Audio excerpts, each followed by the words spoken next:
Ich bin Martin, ich bin 31 Jahre alt, ich wohne seit 10 Jahren im wunderschönen Leipzig. Ich arbeite als Cutter beim Fernsehen, aber eigentlich bin ich extremer Musiknerd. Ich habe eine eigene Radiosendung und einen Blog. Herzlich willkommen zum Miserable Monday hier auf Radio T oder auf Mixcloud mit mir, Martin Hommel. Meine Radiosendung nehme ich in meinem Kleiderschrank auf, das ist richtig. Ich bin Musiker, spiele in einer Band.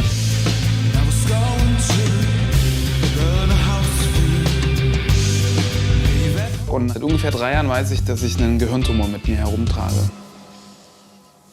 So ungefähr war der Blick, als ich es rausgefunden habe.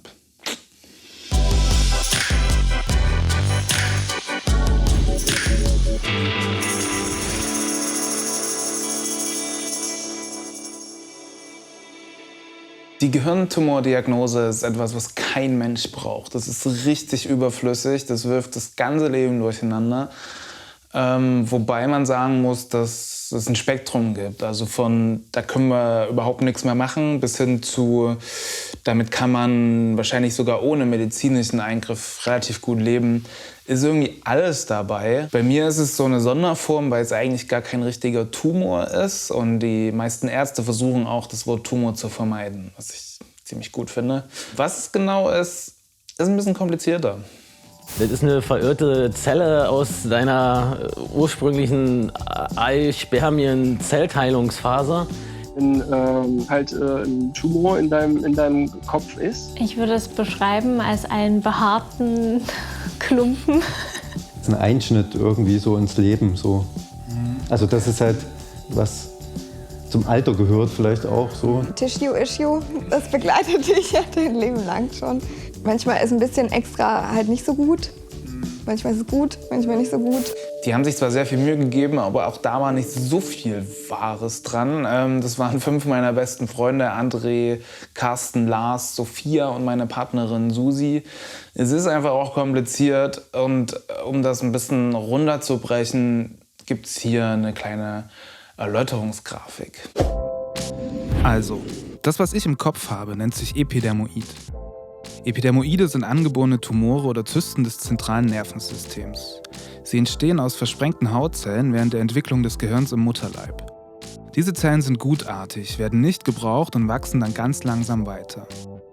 Epidermoide sind extrem selten, sie machen nur rund 0,3 bis 1% aller Hirntumore aus und mit der Zeit drücken sie auf benachbartes Gewebe oder Nerven, was dann die verschiedensten Symptome hervorrufen kann.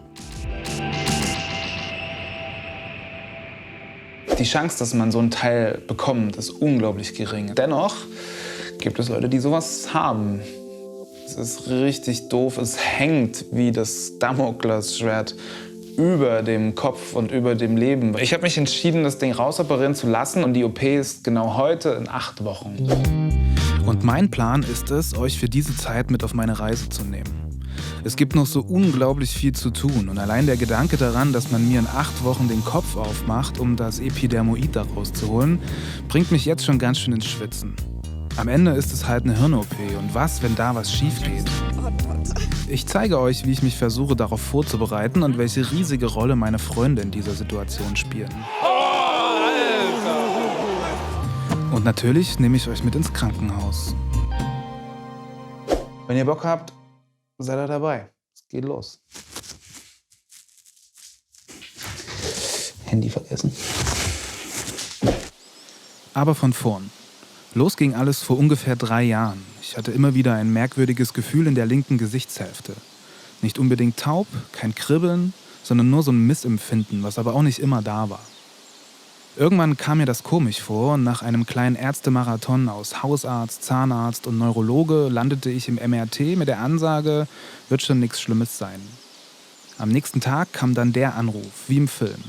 Ja, hallo, wir haben was gefunden, wissen aber nicht so richtig, was es ist, kommen Sie doch morgen noch mal wieder. Man kann ja nicht jemanden anrufen und sagen, sie hatten gerade ein MRT am Kopf, im Gehirn. Und wir haben was gefunden, wir wissen nicht so richtig, was es ist. Also kommen Sie doch einfach noch mal vorbei, wir gucken noch mal. Wir gucken noch mal genau. So haben die das aber gemacht. Und nach dem 2. MRT war dann klar, Epidermoid. Und dann war da erstmal nur Stille. Keine Panik, kein Plan, Stille. Ich stand mit beiden Beinen im Leben, hatte coole Jobs, Freunde, war gerade mit meiner Freundin zusammengezogen, ready für die Familienplanung. Im Grunde hatte ich alles im Griff. Und die körperlichen Symptome waren eigentlich auch ganz gut auszuhalten. Und dann Hirntumor. Bam. Deal with it. Die Stille verwandelte sich schnell in Lärm. Ungewissheit, Angst und tausende Fragen. Was bedeutet das alles? OP, Chemo, was wird aus mir, aus uns und unserer Familienplanung? Was wird aus meinen Jobs und meinen Träumen? Und am Ende, werde ich die Nummer überhaupt überleben?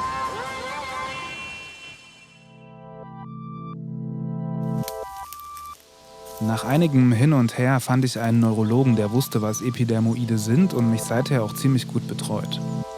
Nach dem ersten Gespräch mit ihm war dann auch klar, dass es erstmal nichts Lebensgefährliches ist. Wenigstens das. Und es gab einen Plan. Watch and wait. Ich mache alles weiter wie bisher und wir kontrollieren einfach 3 Jahre lang, ob sich das Ding verändert. Außerdem riet er mir zur Psychotherapie und den Rat nahm ich auch an. Ich habe jetzt knapp 3 Jahre Watch and Wait hinter mir, also immer Kontrollen, MRT-Kontrollen, Neurologentermine, gucken, ob das Teil irgendwie größer geworden ist, ob es sich verändert hat. Und ja, man hat festgestellt, es wird größer, ganz minimal, wirklich so im Millimeterbereich, aber es ist nicht tot, es wächst und die Ärzte gehen davon aus, dass wenn es wächst, dass es auch weiter wachsen wird. Und das heißt, in den nächsten 10, 15, 20 Jahren kann es eine Größe erreicht haben, die dann Probleme macht. Die Ärzte sind sich dann eigentlich einig, dass man sagt, wenn der Patient gesund ist und jung und noch nicht so viel kaputt gegangen ist, sollte man es schon operieren. Und an dem Punkt sind wir jetzt. Ich habe mich dafür entschieden. Dennoch wanke ich. Es ist so groß, diese Entscheidung. Ich glaube, es war die größte Entscheidung, die ich in meinem Leben je getroffen habe. Und ja, Zweifel. Ich zweifle jeden Tag. Vor allem daran, was ist, wenn es im Nachhinein viel, viel schlimmer ist, als es gerade ist. Weil ich habe nicht wirklich viele Symptome, aber die operieren an meinem Kopf und die gehen da rein und das ist im Grunde die Schaltzentrale. Und was, wenn der da irgendwas verkackt? Was, wenn die da irgendwas verkacken und es schlimmer ist als vorher? Weil die Liste an Nebenwirkungen von der OP, die ist im Grunde unendlich lang. Nervenschäden, Gesichtsparesen, Hörverlust, Wundheilungsstörungen, Sprachstörungen, Schluckbeschwerden, Gedächtnisverlust, Gangschwierigkeiten, Schwindel, Schlaganfall, Epilepsie, Hirnhautentzündungen und das ist auch nur die kleine Liste. Das ist alles echt überhaupt nicht geil und ich habe wirklich Angst. Ich habe richtige Angst, dass die Entscheidung, die ich getroffen habe, diese OP zu machen, dass die im Endeffekt die falsche ist und dass ich denke, ich hätte es lieber nicht machen sollen, weil so viel Zeug dann kaputt gegangen ist bei dem Eingriff. Das wäre das Schlimmste, was passieren kann, wenn ich im Nachhinein dastehe und denke, hättest du es nicht gemacht, jetzt ist es zu spät. Und auch wenn der Standard der OPs mittlerweile oder der Medizin mittlerweile so gut ist, dass es eigentlich unwahrscheinlich ist, habe ich trotzdem Angst und es schwebt jeden Tag über mir. Es ist jeden Tag Thema, ich gehe damit abends ins Bett und ich wache damit morgens auf. Und das macht mich teilweise auch fertig, das macht mich kaputt, weil ich will nicht Gehirntumor-Martin sein. Ich will nicht der sein, wo alle sagen, habt ihr gehört, der hat einen Tumor im Kopf. Ich will gute Laune, ich will gute Musik-Martin sein, ich will Party-Martin sein, ich will Martin sein, mit dem man gerne irgendwie abhängt, aber nicht der, wo alle, der erste Gedanke daran ist, dass ich einen Gehirntumor habe. Aber es lässt sich nun mal nicht ändern. Und das Einzige, was man oder ich jetzt in dem Fall machen kann, ist es zu akzeptieren.